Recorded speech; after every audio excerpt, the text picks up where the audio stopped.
पिताजी जल्दी चलिए, वरना मैं आज स्कूल में देरी से पहुंचूंगा। मेरी टीचर बहुत गुस्सा करती है। हाँ हाँ बेटा, अभी चलते हैं, बस 2 मिनट रुको। तभी रमेश की पत्नी कमरे से बाहर आती है और रमेश से कहती है, सुनिए जी, आज शाम को आप ऑफिस से जरा जल्दी घर आ जाइएगा। याद है ना, आज आपको मुझे शॉपिंग कराने के लिए लेकर जाना है। अरे भाग्यवान, इस महीने हाथ जरा तंग है। मेरी मानो तो शॉपिंग का विचार कुछ दिनों के लिए अपने दिमाग से निकाल ही दो। मैं तुम्हें अगले महीने पक्का शॉपिंग कराने ले जाऊंगा। अभी मुझे चलना चाहिए, वरना राजू को स्कूल पहुंचने में देर हो जाएगी। देखिए जी, अब आपके ये बहाने पुराने हो चुके हैं। मैं कुछ नहीं जानती। आज शाम को मुझे शॉपिंग करने जाना है, मतलब जाना है। आगे आपकी मर्जी। अच्छा ठीक है भाग्यवान, अब तुम पूरा घर सर पर मत उठाओ, मैं कुछ करता हूँ। इतना कहकर रमेश अपने बेटे राजू को लेकर वहां से चला जाता है। घर से निकलने के लिए रमेश जैसे ही अपनी मोटरसाइकिल शुरू करता है, तभी उसकी माँ उसे आवाज देकर कहती है, अरे रमेश, आज शाम को मुझे कुछ पैसे दे देना। याद है ना, मैंने तुझसे कहा था कि मुझे मंदिर में चढ़ावा चढ़ाना है। अरे माँ, मेरी तनख्वाह आने में अभी 10 दिन बचे हैं, अभी मेरे पास बिल्कुल पैसे नहीं है। हाँ, मेरी तनख्वाह मिलते ही मैं तुम्हें पैसे दे दूंगा। रमेश की माँ चिढ़कर कहती है, अरे तेरा दिमाग तो खराब नहीं हो गया? मैंने तेरे भरोसे मंदिर के पुजारी जी से वादा कर दिया है और तू कह रहा है कि पैसे नहीं है। अब मैं पुजारी जी को क्या जवाब दूंगी? तुझे तो मेरी इज्जत की भी कुछ परवाह नहीं है। अच्छा ठीक है माँ, अब तुम गुस्सा मत करो, मैं शाम तक कुछ इंतजाम करता हूँ।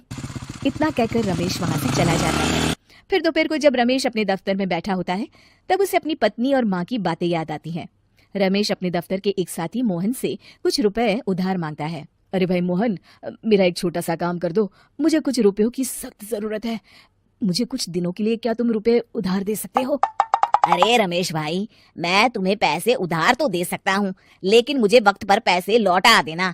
वैसे भी मेरा मानना है कि दोस्ती यारी में कभी पैसों का व्यवहार नहीं करना चाहिए। ये कहावत तो तुमने सुनी ही होगी कि उधार प्रेम की कैंची है। मैं नहीं चाहता कि पैसों को लेकर हमारा रिश्ता खराब हो। अरे मोहन, तुम बिल्कुल चिंता मत करो, मैं तुम्हारे पैसे वक्त पर लौटा दूंगा। फिर मोहन रमेश को पैसे दे देता है। शाम को घर आकर रमेश कुछ पैसे अपनी माँ को देता है और साथ ही अपनी पत्नी को भी शॉपिंग कराने बाजार लेकर जाता है। रमेश की पत्नी और उसकी माँ का स्वभाव जरूरत से ज्यादा खर्चीला होने के कारण दोनों हमेशा बेवजह पैसे खर्च करती हैं। फिर एक दिन, सुनिए जी, अगले हफ्ते हमने छुट्टियों में कहीं बाहर जाने का प्लान बनाया था। आपने पैसों का इंतजाम कर लिया ना? अरे अभी कहाँ, अभी तो मेरे पास बिल्कुल पैसे नहीं है, हम कभी और चले जाएंगे। देखिए जी, मैंने सभी सहेलियों से कह दिया है कि मैं बाहर घूमने जा रही हूँ। अगर मैं नहीं गई तो सब मुझ पर हंसेंगी। आप कहीं से भी पैसों का इंतजाम कीजिए जी। इतना कहकर रमेश की पत्नी वहां से चली जाती है। वहीं दूसरी तरफ रमेश की माँ भी तीर्थ यात्रा जाने की जिद करती है और रमेश से पैसे मांगती है। फिर अगले दिन रमेश एक सेठ से पैसे उधार लेकर अपनी पत्नी और बेटे को घुमाने ले जाता है और अपनी माँ को भी तीर्थ यात्रा पर भेज देता है। लेकिन जैसे ही रमेश अपनी छुट्टियां बिताकर वापस आता है, कर्जदार उसका जीना मुश्किल कर देते हैं।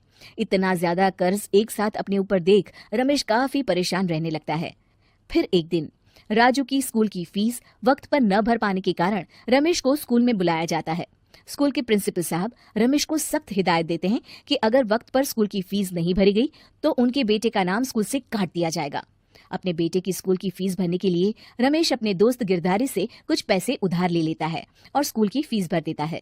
रमेश की माँ और उसकी पत्नी खर्चे और घर की जिम्मेदारी संभालते संभालते धीरे धीरे रमेश पूरी तरह कर्ज में डूब जाता है। और तभी एक दिन दफ्तर में काम करते समय रमेश की तबीयत अचानक बिगड़ जाती है और वो बेहोश होकर गिर पड़ता है। उसे जल्दी से पास के एक अस्पताल में भर्ती कराया जाता है। रमेश के घर वालों को ये बात पता चल जाती है तो वे सभी अस्पताल पहुंचते हैं। अस्पताल के डॉक्टर साहब उन्हें बताते हैं, देखिए, देर रात तक जागने और जरूरत से ज्यादा काम करने की वजह से इन्हें चक्कर आ गया था। बेहतर यही होगा कि इन्हें कुछ दिनों के लिए पूरी तरह आराम करने दिया जाए। रमेश की हालत देखकर उसके बेटे राजू को बहुत गुस्सा आता है और वो अपनी दादी और माँ से कहता है, माँ, दादी, मैं इतना छोटा हूँ, फिर भी मैं इतना समझता हूँ कि पिताजी दिन रात दफ्तर में काम करके पैसे कमाते हैं।